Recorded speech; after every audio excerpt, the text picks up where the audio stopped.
bottom line, I simply want to make ever better car, no matter what kind of the powertrain they have. Imagine a car that runs on water. Just water. Sounds impossible, right? Like something out of science fiction or maybe just a scam. But what if a company as massive, as established as Toyota just announced they're building exactly that? It could completely flip the entire automotive world on its head, ending the age of electric cars before it even truly begins. But is this miracle engine real? Or just another chapter in a long, strange history of impossible claims? For decades, the idea of a car powered purely by water has been the stuff of dreams and whispered conspiracies. But suddenly, Toyota, a company that's been building cars for almost a century, is talking about an engine technology that uses water, promising a future beyond batteries and fossil fuels. Their latest innovation isn't quite pouring tap water directly into the tank like filling up a soda bottle, but it's a radical process. Advanced electrolysis splitting water into hydrogen and oxygen, then using that hydrogen to generate power, with the only byproduct being water vapor. Think clean air, zero emissions, a potentially massive shift in how we get around.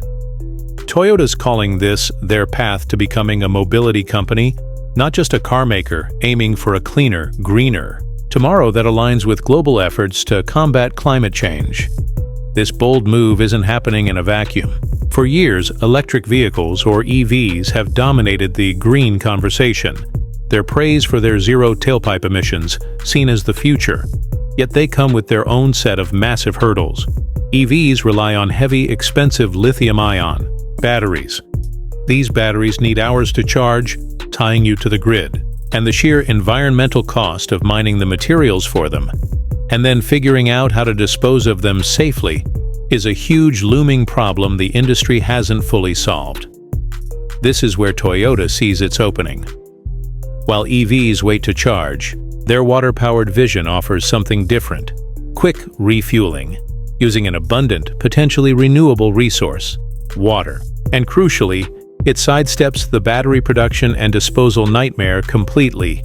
It's not just a different kind of green car, it's a fundamentally different approach to tackling the emissions challenge, reigniting a decades-old debate about the real future of clean transport.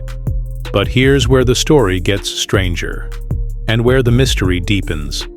The idea of a car running on water isn't new at all.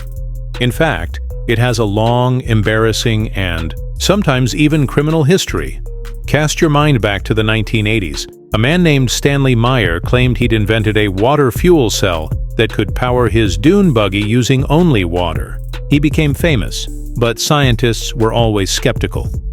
According to the most basic laws of physics, it takes way more energy to split water into hydrogen and oxygen than you could ever get back out by burning or reacting that hydrogen. It's like trying to lift yourself by your bootstraps. It just doesn't work. Meyer never provided scientific proof, and his claims were eventually exposed as false.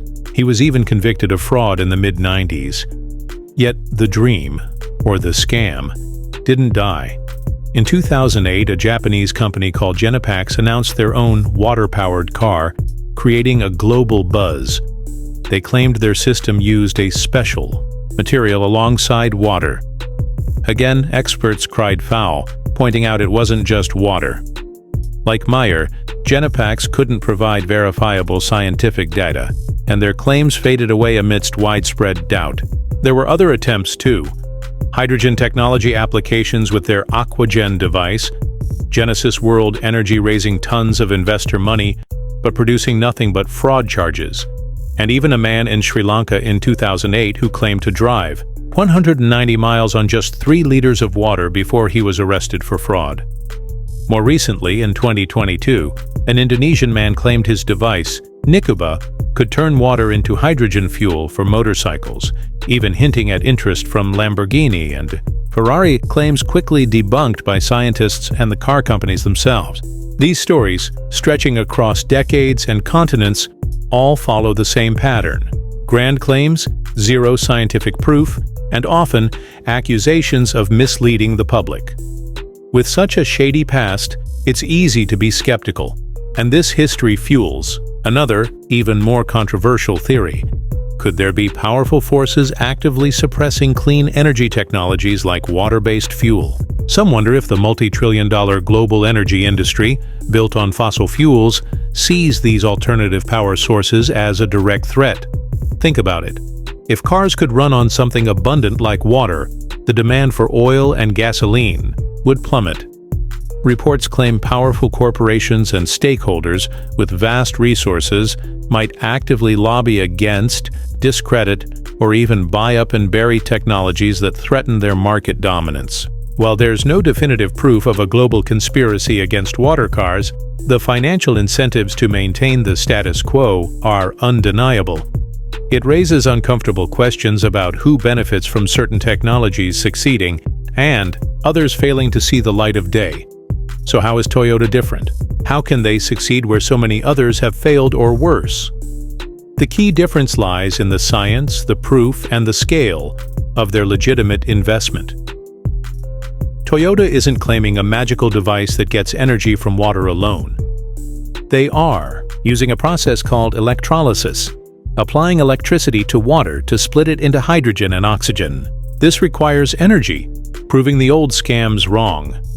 Their innovation is then using that produced hydrogen in a fuel cell. A fuel cell is a proven technology that takes hydrogen and oxygen and creates electricity through a chemical reaction, releasing only water vapor. Toyota has been developing this for decades. Their existing vehicle, the Mirai, launched back in 2014, isn't just a prototype. It's a mass-produced car already on the road, demonstrating the practical application of their hydrogen fuel cell tech. This history and tangible product fundamentally separate Toyota from the parade of past hoaxes. Toyota's commitment isn't just a press release. It's a massive strategic pivot.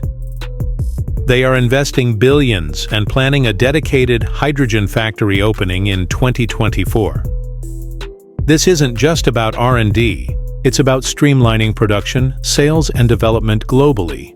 Their goals are audacious: slash the cost of fuel cell stacks by 50% and the overall system by 37% in the next generation, aiming for a 50% further reduction if they hit production targets. They're working to make hydrogen production cheaper and more sustainable, exploring everything from using biogas from chicken manure in Thailand to building their own advanced water electrolyzers. They're even developing a multi-hydrogen tank concept to make it easier and cheaper to install hydrogen systems into various vehicles and exploring hydrogen combustion engines alongside fuel cells. This is a full-scale, no-holds-barred push into the hydrogen economy, indicating they see this not as a side project, but a central pillar of their future. This massive bet is also a response to the intense global competition. The race for sustainable transport is currently dominated by EVs, with China and the United States leading the charge. China, with giants like BYD and NIO, has built an immense EV market fueled by government policies and infrastructure. The US, anchored by Tesla and now with legacy automakers like Ford and GM investing heavily, is also a major player. Both countries face the battery dilemma, the environmental impact of production and disposal, and the challenge of powering millions of EVs with renewable energy grids. Toyota's hydrogen strategy presents a stark alternative to this EV-centric path. It offers a way to achieve zero tailpipe emissions without relying on huge batteries, potentially reframing the global clean energy race entirely. Their vision isn't just about catching up, it's about charting a different course they believe is ultimately more sustainable and practical on a global scale. Toyota's deep dive into hydrogen isn't their first rodeo with alternative fuels. They were pioneers in hybrid technology with the Prius decades ago and have quietly been exploring other options beyond batteries, including synthetic hydrocarbons and biofuels made from organic waste. These aren't just niche projects, they're part of a broader strategy to offer multiple paths to reduced emissions while the infrastructure for hydrogen and EVs matures. The core of their future vision, however, remains hydrogen fuel cells. They've held over 5,000 patents in the field, constantly refining the technology since their first prototype in the 90s. making fuel cells smaller, more efficient, and cheaper. This long-term, multifaceted approach underscores that their hydrogen push is not a sudden whim, but the culmination of decades of research and strategic planning aimed at leading, not just participating, in the future of mobility. Their current hydrogen flagship, the Mirai, showcases just how far the technology has come. It combines the fuel cell stack, high-pressure hydrogen tanks, an electric motor, and a small battery. It drives like an electric car, quiet and smooth, powered by the electricity generated on board. But its key advantage over a pure EV is its range, over 300 miles, and its refueling time, about 5 minutes at a hydrogen station, comparable to filling a gasoline car, not hours plugged in. While hydrogen infrastructure is still a major challenge compared to EV charging, Toyota is actively working to expand it through partnerships and investments, aiming to make hydrogen cars genuinely practical for everyday drivers. They're not just focusing on cars either. Hydrogen fuel cells are being deployed in buses, trucks, and even stationary power. Understanding the tech behind it helps separate myth from reality. The electrolyzer in Toyota's system, or the process used to create the hydrogen the car stores, uses electricity to break water, H2O, into its components, hydrogen, H2, and oxygen, O2. The hydrogen is then fed into the fuel cell, which is essentially like a battery, but instead of storing energy, it generates electricity continuously as long as it's supplied with hydrogen and oxygen from the air. This electrochemical reaction produces electricity to power the motor, and yes, the only exhaust is pure water vapor. While the overall efficiency of converting the original energy source, like electricity used for electrolysis, into power at the wheels isn't 100%. The key advantages lie in the energy density of hydrogen, how much energy it stores per weight, and the speed of refueling.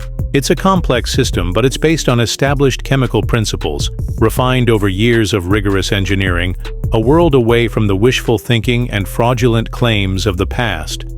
With these massive investments, aggressive cost targets, and a long history of research, Toyota is making it clear. They believe hydrogen derived from water is a fundamental part of the future, not just a niche alternative. They project hydrogen markets in Europe, China, and North America will become massive by 2030, and they intend to capture a huge slice of it. Their hydrogen factory is designed to make them agile and dominant in this space, localizing production and partnering strategically to drive costs down dramatically. They are tackling every part of the equation, from making hydrogen production cheaper and cleaner, like using biogas, to making storage systems more versatile and affordable across different vehicle types. This isn't just about selling cars, it's about building an entirely new energy ecosystem centered around hydrogen, potentially funded and controlled by Toyota and its partners. So, will Toyota's vision, their multi-billion-dollar bet on hydrogen derived from water, finally signal the end of the electric car's reign? Will we soon be fueling up at H2O stations instead of charging ports? Or will the challenges of infrastructure, cost, and the sheer inertia of the booming EV market prove too great, leaving hydrogen as a valuable but ultimately secondary player? One thing is certain, Toyota is forcing the world to look beyond batteries and reconsider what the future of clean transportation could and perhaps should look like. What do you think? Could hydrogen cars replace EVs, or is this just a different path that will coexist? Let us know your thoughts in the comments below. If you found this deep dive fascinating, hit that like button, share it with someone who needs to see this, and subscribe so you don't miss our next exploration into the frontiers of technology. And hey, stick around. The next video on your screen is waiting, and we think you'll really enjoy it. Toyota's latest move isn't just a slight upgrade, it's a potential paradigm shift.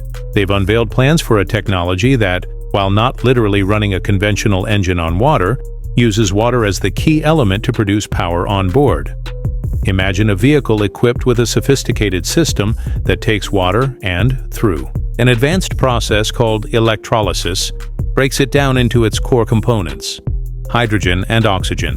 It's essentially splitting the very fabric of water molecules.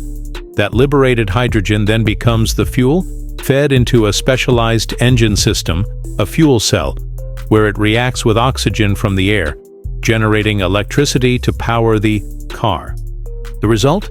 Motive power generated from seemingly simple water, with the only emission, the only thing coming out of the tailpipe, being pure, clean water vapor. No harmful greenhouse gases, no smog-contributing pollutants. It's a vision promising a dramatically cleaner future for global transportation, directly addressing the urgent concerns around global warming and air pollution that dominate headlines today. This is Toyota saying, we're not just building cars anymore.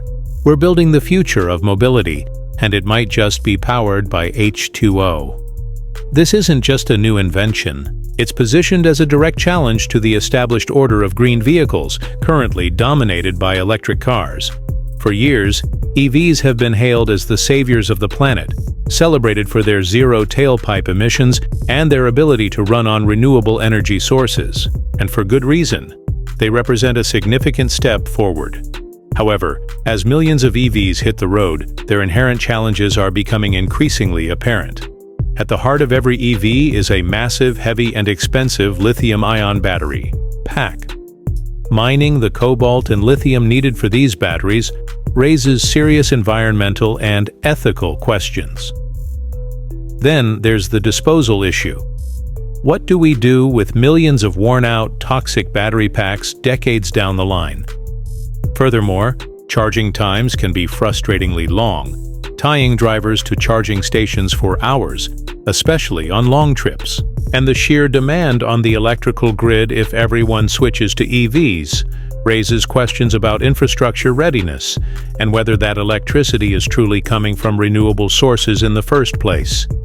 Toyota's hydrogen vision, fueled by water, sidesteps many of these issues entirely.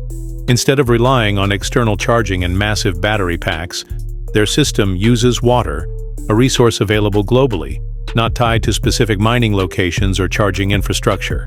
Bottlenecks: while electrolysis does require energy, that energy can theoretically come from local renewable sources like solar or wind, making the entire process, from water to power, potentially more sustainable from start to finish. But the real, immediate impact, advantage often highlighted, is the speed of refueling. Imagine pulling into a station and filling up with hydrogen, derived from water, in just minutes. A process remarkably similar in time and convenience to pumping gasoline. A stark contrast to the hours sometimes needed to fully recharge an EV battery. Toyota sees this as a critical factor for long-distance travel and commercial vehicles, where downtime means lost revenue. It's a different philosophy. Instead of storing massive amounts of electrical energy in a battery, store chemical energy in a hydrogen tank and convert it to electricity as needed. But here's where the plot thickens, and the revolutionary promise collides with a history riddled with failure and deceit. The concept of powering a car with water alone has been a recurring theme, capturing the public imagination but repeatedly proving to be nothing more than hot air scams or wishful thinking. The most infamous case is arguably Stanley Meyer in the 1980s. Meyer claimed his water fuel cell technology could split water with minimal energy and run an engine. He gained significant media attention and attracted investors.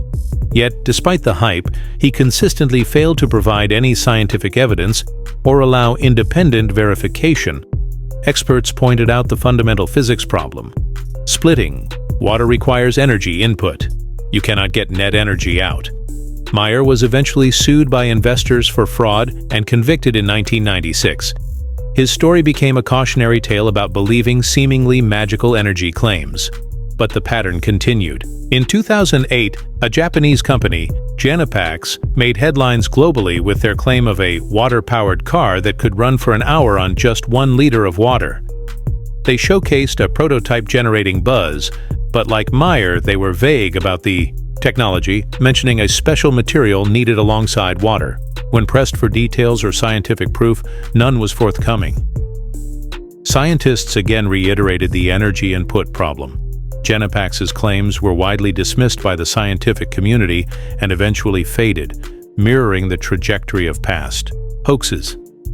There was also hydrogen technology applications and their Aquagen device, initially for welding, which they later vaguely hinted could power cars. Claims that lacked scientific backing and were eventually walked back to just improving fuel efficiency. Genesis World Energy in the early 2000s raised vast sums from investors with promises of water-based energy, only for its owner, Patrick Kelly, to be jailed for fraud. The list goes on. In 2008, the same year as Genepax's splashy announcement, a man in Sri Lanka, Tushara Priyal de Silva, claimed he drove nearly 200 miles on 3 liters of water. He even received support from the Prime Minister before being arrested for fraud. Fast forward to 2022, and similar claims surfaced from Indonesia, where Arianto Malaranging presented a device called Nikuba that he said converted water into hydrogen for motorcycles, claiming interest from luxury car makers. Again, these claims were swiftly debunked by Indonesian scientists and the companies supposedly interested.